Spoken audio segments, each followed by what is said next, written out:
Microcosm. I'm really excited to be doing another dedicated video on the microcosm. My original deep dive into the microcosm on this channel about a year and a half ago is kind of the calling card flagship video for this channel. Not only is it the most popular video I've done on here, having recently broken 100,000 views, which by the way, thank you, but also it is one of the videos I put more time and effort into than almost anything else on this channel. It was 3 full days of filming, including an entire day of reshoots, just to make sure that I had really kind of adequately covered and explained and demystified as much of what can otherwise be a pretty esoteric and inscrutable pedal as humanly possible. But we are not here to re-examine how to use the microcosm in this video. I'll link to my old video, my original, down below if you need either a refresher or if you want that kind of deep dive on all the engines and all the controls and how to use this pedal. Today instead, we're going to talk about where and why to use it. I'm of the opinion that the hologram microcosm is maybe the most important pedal of the last 5 years. I think it might be one of the most important pedals of the last 5 to 10 years. And it is such a strong showing from an amazing company. I love the engines in this thing, and I have found myself getting frustrated by a sentiment I have seen more and more about this pedal over the last year and a half or so, because I have been using this pedal for a long time. For context, my serial number on this thing is right around 350, which tells you a lot considering how many of these we see out in the wild and on people's pedal boards. And I started out using the microcosm the same way I'm sure all of you did, generally speaking as a generative ambient bleep bloop machine. Specifically, I mean turning on Mosaic D and letting it rip. But over the time, getting to know it more, spending a lot of time with this thing, I have discovered that the mosaic stuff is not my favorite part of this pedal. There are incredible things in sequence and glide and blocks and arp and tunnel that actually make this an incredible locked to your click in your DAW practical tool for sound design. Not just ambient sound design, but hybrid electronic music, heavy music, just kind of like in the moment glitchy reinterpolations of ideas that you had earlier in your piece. This thing is aggressively usable. And I've seen this growing sentiment that it is just a nonsense one-trick pony ambient noisemaker. And so this video is here to tell those people that they are wrong and that they lack imagination. So in this video, instead of doing the top-down camera thing like we are normally prone to doing and spending the next 45 minutes staring at the pedal, turning knobs and listening to sounds, we are instead going to solo up tracks from that intro song and kind of showcase the various ways in which the microcosm can be used to accentuate your productions, to reimagine and reinterpret your parts, and to kind of like overall take a song and give it extra spice, extra ambience, extra life, extra dynamics. So let's get into it. We're going to start things off really simple and straightforward, and we're just going to solo up a couple crucial guitar parts as a part of that intro track.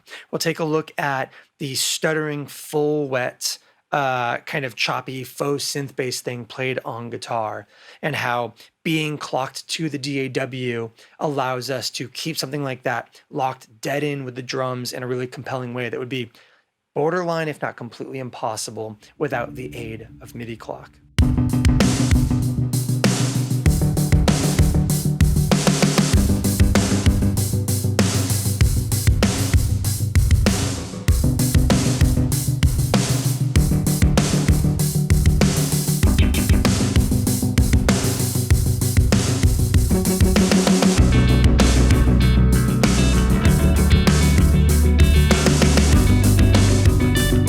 Next up, I want to take a look at double tracking a guitar part.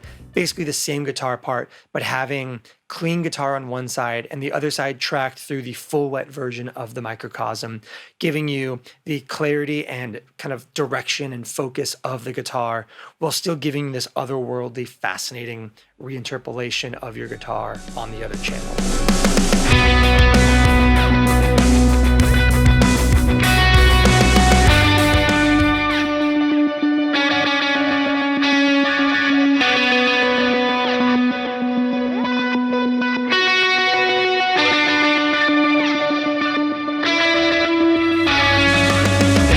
Track we talk about in this video, it is worth noting that we are MIDI clocking the microcosm every single time. There's nothing that we're doing in this video that does not have microcosm locked perfectly to the click from the DAW in time with the grid for the song project we are working in.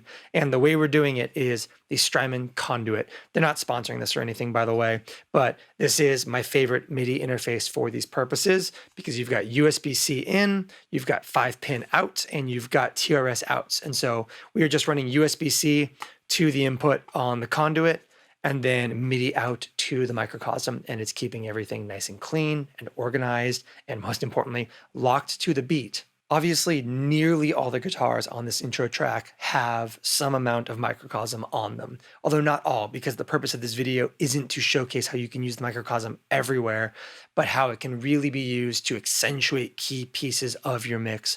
And we did go a little overboard on it, but that's just because it's fun. Those heavy guitars, especially those chorded guitars, no microcosm on those. That is just good old-fashioned distortion from the Jam Pedals Rattler and the UA Delverb. But turning our attention away from the guitars in this track, let's take a look at a couple other pieces of production that we used the microcosm on to either accentuate or to completely redefine.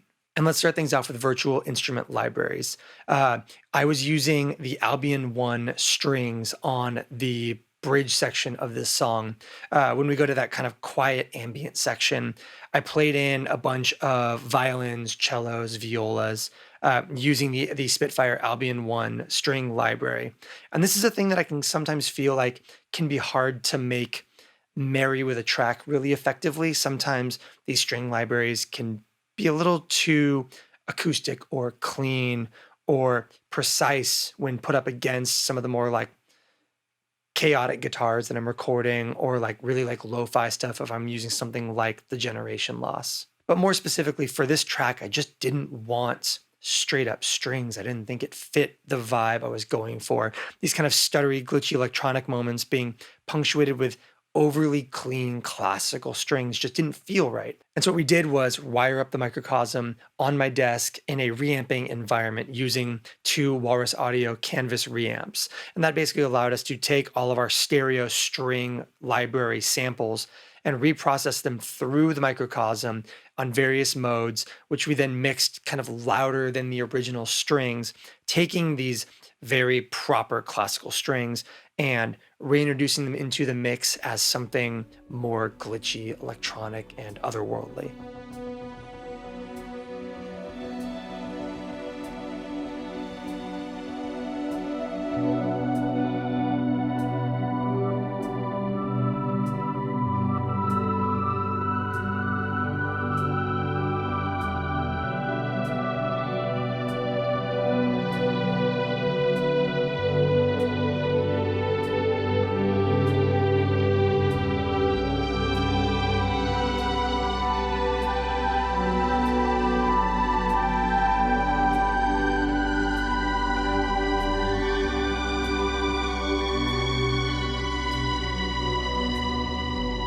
One of my other favorite things to do in the kind of like lower moments of these productions is find ways to keep whatever bit of percussion I am using interesting, relevant, dynamic, and somewhat unpredictable. The original version of this song, as it was written in terms of all the drums, that B section, that kind of quiet ambient section that we're taking a look at right now, was just kind of the hi-hat being kind of foot pedaled on quarter notes. Very simple, very straightforward, a little bit boring. So what we ended up doing was processing it through 2 times in the Microcosm, each time kind of playing with the filter, the freeze control, and the amount of reverb being used, which also allows us to take that drum section and create our own riser by cranking the reverb and opening up the filter as we reintroduce the kind of like full aggressive section of the song. So for these sections, I went ahead and set up the camera so that you can actually see as I am messing with the filter, the freeze, and the reverb amounts across both of these hi-hat reamps.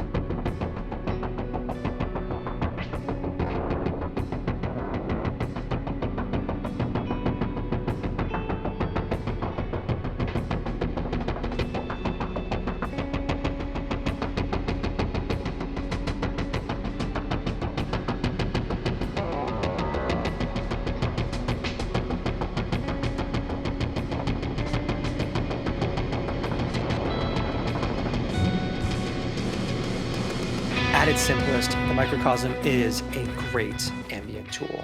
There are a lot of fun and easy to use soundscapey things in this thing. The looper's great, the reverb's great, the chorus in it's really good, and it's got a great low pass filter. And if that's all you want out of your ambient tools, then I have great news for you. This thing will not disappoint. However, this is capable of so much more than almost any other ambient tool I have ever used. This thing can be such a natural and useful extension of your DAW's workflow, of your sound design approach, by doing the things that are so accessible, like MIDI clocking it, learning the engines, and writing a song and then reimagining key pieces of it through something like this, either in parallel or as a replacement tool. So I hope this video maybe inspired you to revisit this pedal if you've maybe fallen out of favor with using Mosaic D for the last 3 years. But either way, I hope this was interesting. I hope this was inspiring in some capacity. Go write a song.